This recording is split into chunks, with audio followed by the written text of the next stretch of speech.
వ్యవస్థలో జరుగుతున్నటువంటి కొన్ని తప్పుల మీద. ఇప్పుడు పవన్ కళ్యాణ్ గారు 1984లో నెల్లూరు సెయింట్ జోసెఫ్ స్కూల్లో ఆయన ఎస్ఎస్ఎల్సి చదివానని చెప్పి అఫిడవిట్ దాఖలు చేశారు. అంటే చిన్న చిన్న కారణాలకి చాలామంది అభ్యుదయ భావాలతో సామాజిక సేవ చేయాలనే దృక్పథంతో వాళ్ళు ఎంతోమంది బయటకు వచ్చి ఇండిపెండెంట్గాను అలాగే చిన్న చిన్న రాజకీయ పార్టీల ద్వారాను పోటీ చేస్తున్నారు. చిన్న చిన్న కారణాలతో వాళ్ళ అప్లికేషన్స్ని రిజెక్ట్ చేస్తున్నటువంటి ప్రస్తుత పరిస్థితుల్లో పవన్ కళ్యాణ్ గారికి ఎందుకు ప్రత్యేకమైనటువంటి ఒక ఎగ్జంప్షన్ ఎన్నికల సంఘం నుంచి దక్కుతుంది అనేది మా ప్రశ్న. ఎందుకంటే ఈరోజు ఎన్నికల సంఘం అన్న అలాగే న్యాయస్థానం అన్న ప్రజలకు ఒక విశ్వాసం ఉంది. ప్రస్తుతం ఎన్నికల సంఘం మీద విశ్వాసం కోల్పోయేటటువంటి పరిస్థితులు వస్తున్నాయి. కానీ మా పోరాటం ఒకటే, సిస్టమ్ మీద. సిస్టమ్ ఈక్వటబుల్ సొసైటీ, ఈక్వటబుల్ లా అనేది ప్రతి సామాన్యుడికి అందుబాటులో ఉండాలి. ఎన్నికల్లో ఈ విధమైనటువంటి రాంగ్ ఇన్ఫర్మేషన్స్ ఇచ్చి ఎన్నికలకి వెళితే ఇంకా దానికి అర్థమేముంది? ప్రజాప్రాతినిధ్య చట్టానికి విలువే ఉంది.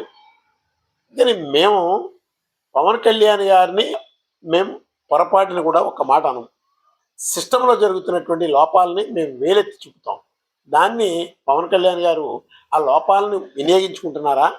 లేదు, నాది ఏ లోపం లేదు, నేను చేసినటువంటి పని రైట్ అని చెప్పి ఎన్నికల సంఘానికి రిప్లై ఇమ్మనండి. లేదు, మాకేదైనా ఒక వివరణ ఇమ్మనండి. దానికోసం మేము చేస్తాం.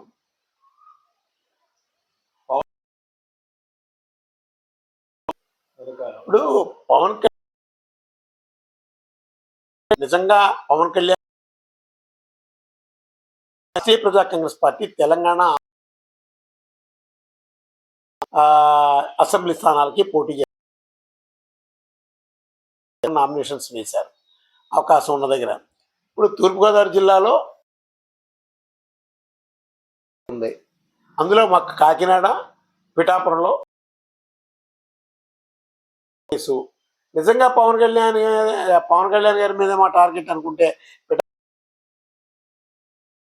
అలాగే కాకినాడ పార్లమెంట్ స్థానానికి పోటీ చేయమా? కాకినాడ పార్లమెంట్ స్థానానికి పోటీ చేస్తే రాష్ట్రీయ ప్రజా కాంగ్రెస్ పార్టీకి అంటే మాకు వ్యక్తిగత ద్వేష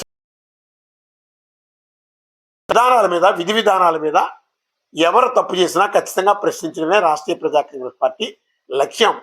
ప్రశ్నించే గొంతు రాష్ట్రీయ ప్రజా కాంగ్రెస్ది, పోరాడే లక్ష్యం రాష్ట్రీయ ప్రజా కాంగ్రెస్ పార్టీది.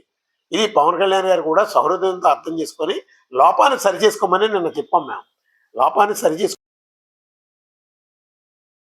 ఎందుకుంటే మీకు వ్యక్తిగత దేశాలు ఉంటే పిఠాపురంలో మేము పోటీ చేయమా? కాకినాడ పార్లమెంట్ స్థానానికి మేము పోటీ చేస్తే మోస్ట్లీ ఫస్ట్ ప్రిఫరెన్స్ ఖచ్చితంగా గాజు గ్లాస్ గుర్తు మాకు వస్తుంది. పవన్ కళ్యాణ్ గారి స్వామిలో ఒక రాజకీయ పోరాటం ఎవరైనా చేయొచ్చు. అందులో మీ పోరాటాన్ని మీరు చేస్తున్నారు, మా పోరాటాన్ని సుమారు 27 సంవత్సరాలుగా మేము చేస్తున్నాం. ఇక్కడ తప్పు జరుగుతుందని మేము ప్రశ్నిస్తున్నాం తప్ప మేము అంతేగాని వేరే ఆలోచన కాదు. ఆ తప్పుని సరి చేసుకోండి. సరి చేసుకోకపోతే ఖచ్చితంగా మేము ఎలక్షన్ కమిషన్ మీద మరలా మేము లీగల్గా అడుగుతాం ఖచ్చితంగా. ఎందుకంటే మేము న్యాయాన్ని, చట్టాన్ని నమ్ముకుని ముందుకు వెళుతున్నటువంటి పార్టీ రాష్ట్రీయ ప్రజా కాంగ్రెస్ పార్టీ. ప్రజలకి సమసమానత్వం కావాలి. హ్యూమన్ రైట్స్ కానీ ఏది వైలేట్ అవుతున్నా రాష్ట్రీయ ప్రజా కాంగ్రెస్ పార్టీ స్పందిస్తుంది.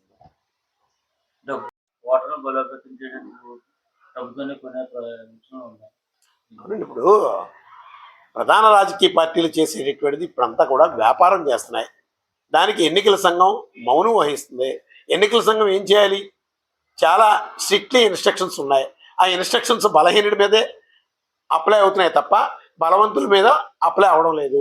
ఇది లోపం తెలుగుదేశం పార్టీ కావచ్చు, వైఎస్ఆర్ కాంగ్రెస్ పార్టీ కావచ్చు, జనసేన పార్టీ కావచ్చు, భారతీయ జనతా పార్టీ, కాంగ్రెస్ పార్టీలు, ఇలాంటి కార్పొరేట్ పార్టీలు అన్నీ కూడా ఈరోజు ఎన్నికల సంఘాన్ని కనీసం వాళ్ళ ఇన్స్ట్రక్షన్స్ని ఫాలో అవ్వవు. ఎందుకు ఫాలో అవ్వంటే ఎన్నికల సంఘం కూడా అదే విధంగా ఉంది. ఒకవేళ ఎన్నికల సంఘం ఏదైనా చర్యలు చేపడితే పుణ్యకాలం అంతా కూడా అయిపోతుంది, కాలయాపన ఈ 5 ఏళ్ళు పూర్తయిన తర్వాత ఒక తీర్పు వస్తుంది.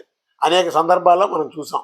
అందుకని ముందు సిస్టంలో ఉన్నటువంటి లోపాన్ని మనం సరిచేయాలనే ఉద్దేశంతో రాష్ట్రీయ ప్రజా కాంగ్రెస్ పార్టీ ఇప్పుడు స్పందిస్తుంది. దీనివల్ల చిన్న చిన్న పార్టీలు ఇబ్బంది పడే ఉన్నాయి కదా. మరి దీనికి ఏమన్నా కొత్త కార్యాచరణ ఏమన్నా కూర్చోబెట్టి అన్ని పార్టీలు కలిపి చేస్తామా? ఎన్ని చేసినా ఎన్నికల సంఘంలో మార్పు లేనంత వరకు కూడా ఏది జరగదండి. మేము ఎన్నికల సంఘాలని ప్రక్షాళన చేయమంటున్నాం. ఎన్నికల సంఘం ప్రక్షాళన అయితే స్ట్రిక్ట్గా ఉండండి. సమసమానత్వాన్ని మీరు ప్రోత్సహించండి. ఎన్నికల విధానాలు పొల్యూట్ అయిపోతున్నాయి మీ సాక్షిగా. మీరు దాన్ని కంప్లీట్ చేయండి. గాడి తప్పకుండా ముందుకు నడిపించండి. మా లక్ష్యం అదే.